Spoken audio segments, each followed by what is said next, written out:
کسی کے باپ کا آخری وقت ہو، غور سے سنیے گا، پہلے سوال پوچھتا ہوں، اپنے ماں باپ اور سارے انسانوں سے زیادہ حضور سے محبت کرتے ہیں یا نہیں؟ جواب دو، کرتے ہیں؟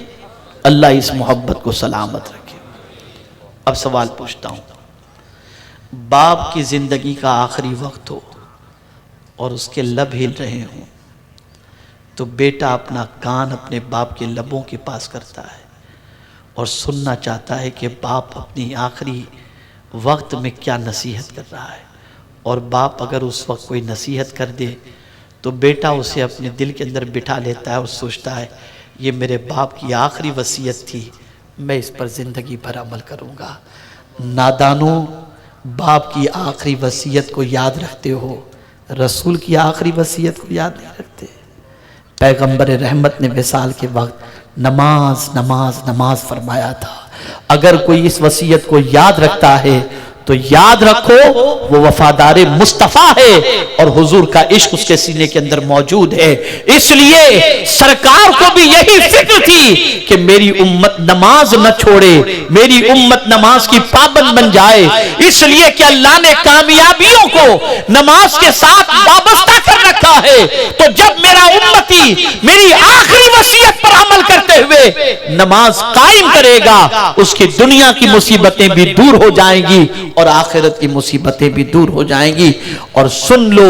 میرے پیارے آقا صلی اللہ علیہ وسلم کے پیارے دیوانوں، بہت عرصے پہلے کا ایک واقعہ ہے، مجھے پھر یہاں پر اس وقت یاد آ گیا، میں نے شاید کہیں یہ واقعہ عرض بھی کیا ہے۔ دیکھیے کبھی کبھی انسان کے دل و دماغ میں کوئی بات بیٹھ جاتی ہے اور پھر اس بات کی وجہ سے وہ اس پر عمل کرتا ہے تو اس کی زندگی میں کتنا انقلاب پیدا ہوتا ہے۔ میرے پیارے آقا صلی اللہ علیہ وسلم کے پیارے دیوانوں، ایک بندہ نماز کا بالکل پنکچول، پانچوں وقت نماز کا پابند، ایک مرتبہ ایسا ہوا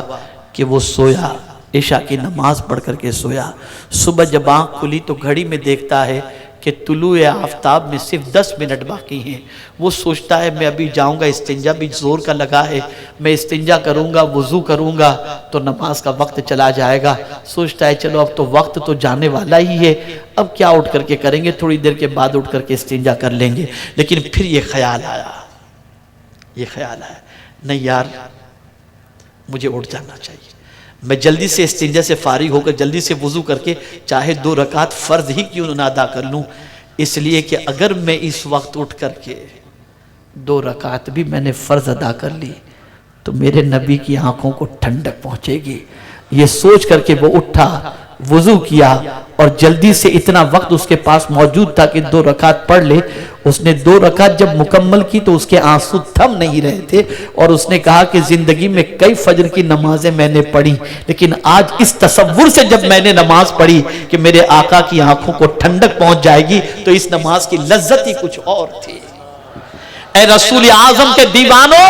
تم سب کی آنکھوں کو ٹھنڈک پہنچانے کی فکر کرتے ہو، آؤ آج سے عہد کرو کہ اپنے نبی کی آنکھوں کو نماز کے ذریعے ٹھنڈک پہنچاؤ گے، اور جب نبی کی آنکھوں کو ٹھنڈک پہنچاؤ گے یہ مصطفیٰ دنیا میں بھی ٹھنڈک عطا کریں گے، قبر میں بھی ٹھنڈک عطا کریں گے اور محشر میں بھی ٹھنڈک عطا کریں گے۔ اللہ تعالی ہمیں نماز کی پابندی کی توفیق نصیب فرمائے، اقامت صلاۃ کی توفیق نصیب فرمائے، اور پروردگار ہمیں اور اپنی اولاد کو نماز کا پابند بنانے کی توفیق نصیب فرمائے۔